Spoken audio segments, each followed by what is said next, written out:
Is this the final straw for Ana Kasparian? The Young Turks host over the last few months has become increasingly disillusioned with the left's anecdotes to social problems, and what's happening in Chicago right now as it reels from violent crime may have just sent her over the edge. Why do I say that? Watch her anger and frustration at Chicago's alderwoman for the 48th ward after she decided to simply stop regularly notifying residents of criminal activity in their area instead of actually taking steps to deal with it.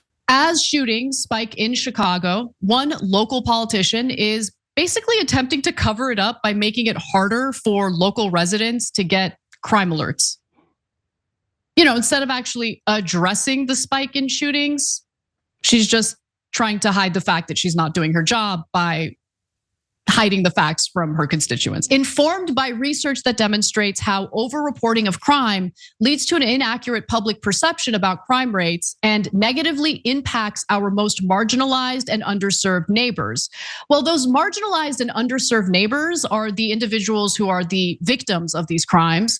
And how are you going to sit there and argue that, this is giving a false impression of public safety when public safety is an issue in your ward? Now, the alderwoman in question, named Lenny Mana Hoppenworth, took office earlier this year and has so far failed to deliver on the most important and pressing issue for the residents of that Chicago area, which is a rapid rise in violent crime. The city and its many districts face one of the largest and most consistent rise in violent crime and homicides in the country relative to most other major cities like LA and New York. And that's because over 213 people have fallen victim to violent crime in the city in just the first 6 months of the year, which surpasses most previous numbers of record. So what does Lenny Mana do after taking office? Well, she simply drops the idea that citizens even need to be notified about violent crime in their area through area newsletters and social media, and there's really no more accurate example of digging your head in the sand than solving the problem at hand. So you can imagine why that would frustrate anyone, including someone like Ana Kasparian, who you'd think would be quick to jump at the opportunity to talk about things like gun control.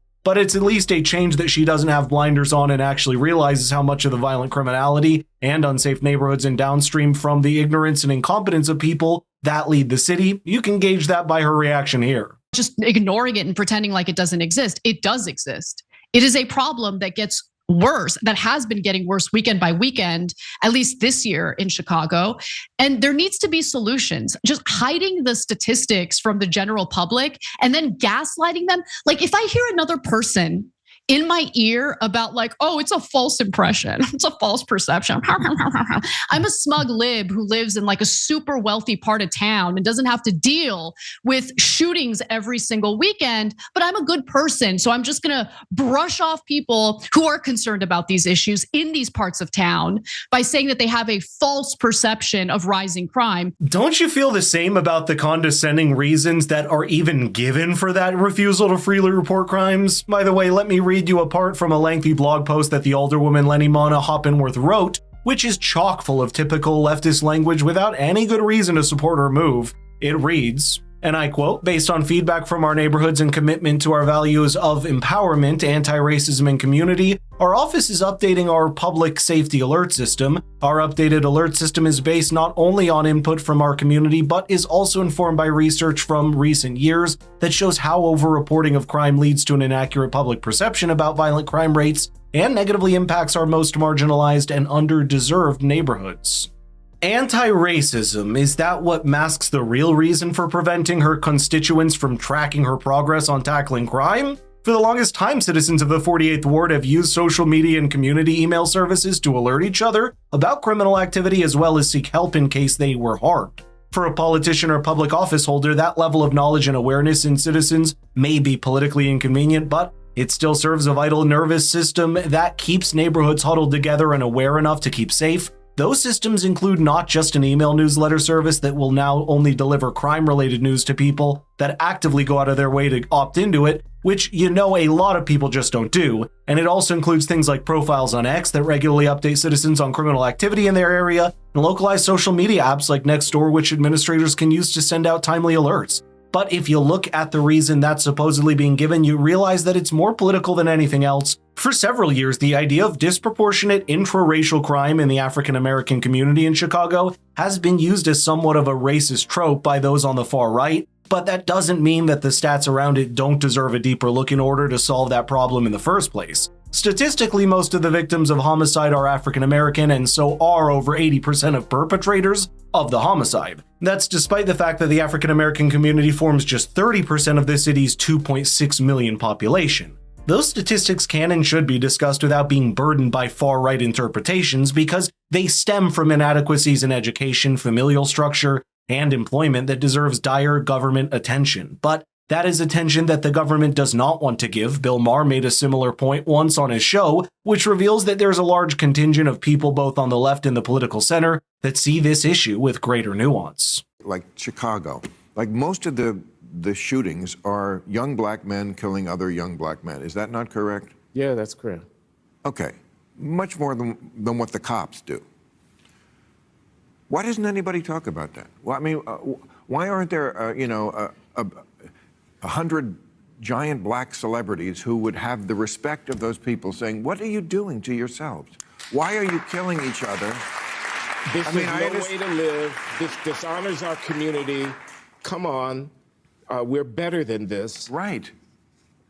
I feel like it's never addressed. A lot of times the solutions that come from the left seem symbolic.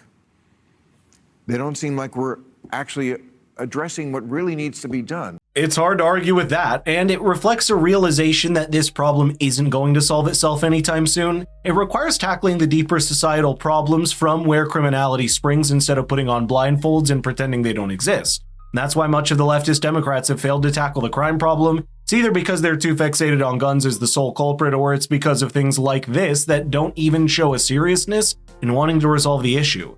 Tio Hardiman, who is the executive director for the research initiative called Violence Interrupters that keeps track of these things, even criticized the Chicago government and lawmakers over it, stating that, and I quote, "Another reason why shootings and homicides kind of spiked was due to the fact a lot of the so-called political leaders became soft on crime." The new Chicago Mayor Brandon Johnson, however, does seem to understand that there's a massive problem at hand that needs attention and nuance. Too many Chicagoans, though, fear for their safety.